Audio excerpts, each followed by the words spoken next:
విడిచిపెట్టి వాళ్ళు ఇష్టానుసారంగా కూడాను వారు ప్రవర్తించినట్లయితే ఏం జరుగుతుంది అంటే కుటుంబము చిదిగిపోవడానికి అవకాశం ఉంది.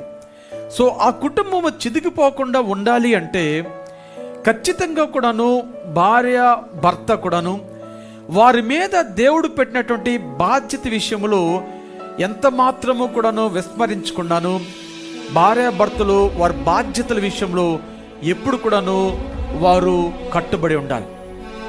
ఏ గొడవైనా సరే అది ఎక్కువ సమయం మన ఇంట్లో ఉండకూడదు.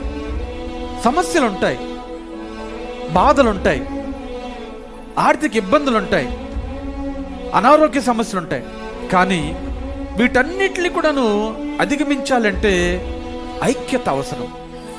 ఐక్యత లేనిదే ఏ కుటుంబం కూడా తన సమస్యల నుంచి బయటపడలేదు. ఈ విషయాన్ని మీరు అండర్లైన్ చేసుకోండి.